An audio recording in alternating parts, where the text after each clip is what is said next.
K V തോമസിന്റെ പുസ്തകത്തിലെ വെളിപ്പെടുത്തലുകൾ തള്ളി പത്മജ വേണുഗോപാൽ. കരുണാകരനും സോണിയാഗാന്ധിയും തമ്മിൽ തെറ്റാൻ കാരണം താനാണെന്ന വാദം തെറ്റ. പുസ്തകം വിറ്റുപോകാൻ എന്ത് വൃത്തികേടും പറയരുത്. കരുണാകരനും മുരളീധരനും സ്ഥാനങ്ങളിലെത്തിയത് ഔദാര്യം കൊണ്ടല്ലെന്നും പത്മജ വേണുഗോപാൽ പറഞ്ഞു. കാര്യം കാണാൻ ഇത്രയും നുണ പറയുന്ന അല്ലെങ്കിൽ മനസാക്ഷി ഇല്ലാത്ത ഒരു മനുഷ്യനാണ് ശ്രീ കെ വി തോമസ്. പിന്നെ കെ കരുണാകരനും സോണിയാഗാന്ധിയും കൂടി തെറ്റാൻ ഞാനൊരു കാരണമായി എന്നല്ലേ പറയണേ ഈ ഒരു ചെറിയ കാര്യത്തിന്. എന്താണ് കാരണം എന്നുള്ളത് പറയണമെങ്കിൽ എനിക്ക് കുറേ പറയേണ്ടി വരും. അത് ഇപ്പം ജീവിച്ചിരിക്കുന്ന സീനിയർ നേതാക്കളെ ഞാൻ വിഷമിപ്പിക്കേണ്ടി വരും. സത്യങ്ങളിപ്പോൾ എഴുതുകയാണെങ്കിൽ കെ വി തോമസിനൊക്കെ എഴുതുകയാണെങ്കിൽ എഴുതുന്ന പേന പോലും വൃത്തികേട് ഇതാവും, മോശവും. അത്രയും മോശം ചരിത്രമുള്ള മനുഷ്യനാണ്. പുസ്തകത്തിൽ പറഞ്ഞതെല്ലാം തന്റെ ബോധ്യങ്ങൾ എന്ന് കെ വി തോമസ്. പുസ്തകം എഴുതിയത് ആരെയും വേദനിപ്പിക്കാനല്ല, തന്റെ ഡയറി കുറിപ്പിൽ കുറിച്ചു വെച്ചിരുന്ന കാര്യങ്ങളാണ് പുസ്തകത്തിലുള്ളതെന്നും കെ വി തോമസ് പറഞ്ഞു. എൻ്റെ പുസ്തകത്തിൽ വന്ന് എന്തെങ്കിലും ആരെയും വേദനിപ്പിച്ചിരുന്നെങ്കിൽ എനിക്കത് ദുഃഖമുണ്ട്, അത്രയേ ഉള്ളൂ.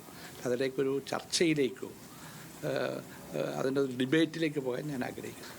ഞാൻ പറഞ്ഞ ഡയറി വെച്ചാണ് എഴുതിയത്. ആരെയും വേദനിപ്പിക്കാൻ, ഒരാളെ പോലും വേദനിപ്പിക്കാൻ എനിക്ക് താല്പര്യമില്ല. അതാണ് എൻ്റെ നിലപാട്. വിവരങ്ങളുമായി ലെവിൻ കെ വിജയനാണ് ചേരുന്നത്. ലെവിൻ, ഈ പത്മജയെ ചൊടിപ്പിച്ചിരിക്കുന്ന കാര്യങ്ങൾ ഈ പുസ്തകത്തിൽ എന്തൊക്കെയാണ് കെ വി തോമസ് എഴുതിയിരിക്കുന്നത്? പത്മജയ്ക്കുള്ള മറുപടി കെ വി തോമസ് എന്തൊക്കെ കാര്യങ്ങളാണ് പറഞ്ഞത്? ശ്യാമിനി, 2001 പത്മജ വേണുഗോപാൽ തൃശൂർ മുകുന്ദപുരം മണ്ഡലത്തിൽ ലോക്സഭയിലേക്ക് മത്സരിച്ച് സ്ഥാനാർത്ഥിയായിരുന്നു. അതേ തെരഞ്ഞെടുപ്പിൽ തന്നെ കെ കരുണാകരൻ തിരുവനന്തപുരത്തും കെ മുരളീധരൻ കോഴിക്കോടും മത്സരിച്ചിരുന്നു. 3 പേർ ഒരേ കുടുംബത്തിൽ നിന്നുള്ള ആളുകൾ മത്സരിക്കുന്നതിനെ ചൊല്ലി കോൺഗ്രസ് അധ്യക്ഷയായിരുന്ന സോണിയാഗാന്ധിക്ക് അക്കാര്യത്തിൽ വലിയ എതിർപ്പുണ്ടായിരുന്നു. പ്രത്യേകിച്ച് പത്മജയെ സ്ഥാനാർത്ഥിയാക്കുന്നതിൽ വലിയ എതിർപ്പുണ്ടായിരുന്നു എന്നുള്ളതാണ് കെ വി തോമസ് തൻ്റെ ആത്മകഥ ആയിട്ടുള്ള പുസ്തകത്തിൽ, കുമ്പളങ്ങി മുതൽ ചെങ്കോട്ട വരെയുള്ള എന്നുള്ള പുസ്തകത്തിൽ എഴുതിയത്. ആ പുസ്തകം പുറത്തു വന്നതിൻ്റെ ഉള്ളടക്കം പുറത്തു വന്നതോടുകൂടിയാണ് കെ വി തോമസ് പത്മജയുമായി ബന്ധപ്പെട്ട കാര്യങ്ങളിൽ വലിയ ചർച്ചയുണ്ടാകുന്നതും അത് വിവാദമായി മാറുന്നതും. ഇപ്പോൾ ഇരുവരും ആ വിഷയത്തിൽ പ്രതികരിക്കുന്നതുമില്ല. പത്മജ അത്തരത്തിൽ 2001 മുകുന്ദപുരത്ത് സ്ഥാനാർത്ഥിയായത് ഈ സോണിയാഗാന്ധിയുടെ അവമതിപ്പോടു കൂടിയാണെന്നും അന്ന് KPCC പ്രസിഡന്റായി കെ മുരളീധരനെ നിശ്ചയിച്ചതും അക്കാര്യത്തിലും അവർക്ക് എതിർപ്പുണ്ടായിരുന്നുവെന്നും പി വി നരസിംഹറാവു കോൺഗ്രസിൻ്റെ മുൻ പ്രധാനമന്ത്രിക്കെതിരെയും കെ കരുണാകരനുമായിട്ടുള്ള ബന്ധങ്ങളൊക്കെ ചില തർക്കങ്ങളും പ്രശ്നങ്ങളുമൊക്കെ ഉണ്ടായിരുന്നു എന്നുള്ള കാര്യങ്ങളടക്കം വെളിപ്പെടുത്തിക്കൊണ്ടുള്ള പുസ്തകത്തിനെതിരെയാണ് ഇപ്പോൾ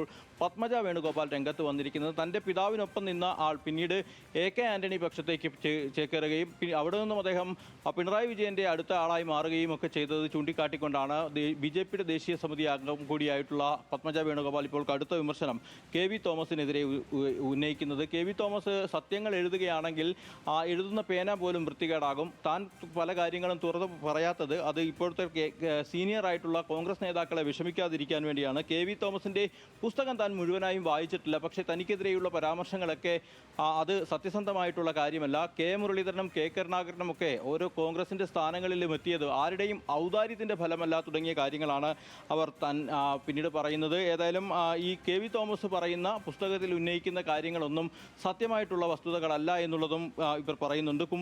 കുമ്പളങ്ങിയിൽ നിന്ന് അദ്ദേഹം പുറത്തേക്ക് വന്നത് എങ്ങനെയാണ് എന്നുള്ള കാര്യം ഓർക്കണം എന്നുള്ളൊരു വിമർശനാത്മകമായിട്ടുള്ള ഒരു പ്രതികരണം കൂടി പത്മജയുടെ ഭാഗത്തു നിന്നും ഉണ്ടാകുന്നുണ്ട്. കെ കരുണാകരനൊപ്പം നിന്ന് വളരുകയും പിന്നീട് കേന്ദ്രമന്ത്രി അവരെ ആകുകയും ചെയ്ത കെ വി തോമസിനെതിരെ നിശിതമായ വിമർശനങ്ങളാണ് പ്രതികരണത്തിലൂടെ അവർ ഉന്നയിക്കുന്നത്. മാത്രമല്ല കെ വി തോമസ് പറയുന്നതും എഴുതുന്നതുമായിട്ടുള്ള പല കാര്യങ്ങളും സത്യമല്ല എന്നുള്ള കാര്യവും അതോടൊപ്പം തന്നെ പത്മജ പറയുന്നുണ്ട്.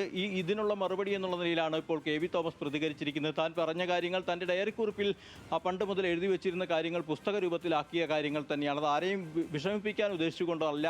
അത് ആ കാര്യത്തിൽ ആർക്കെങ്കിലും വിഷമമുണ്ടെങ്കിൽ അത് ഒരു ഖേദപ്രകടനം എന്നുള്ള നിലയിൽ പോലും അദ്ദേഹം സംസാരിച്ച് വെക്കുന്നുണ്ട്. ഏതായാലും കോൺഗ്രസിനുള്ളിലെ പതിറ്റാണ്ടുകൾക്ക് മുൻപ് നടന്ന രാഷ്ട്രീയ സംഭവവികാസങ്ങളെക്കുറിച്ചാണ് ഇവരും ഇപ്പോൾ ചർച്ച ചെയ്യുന്നത്.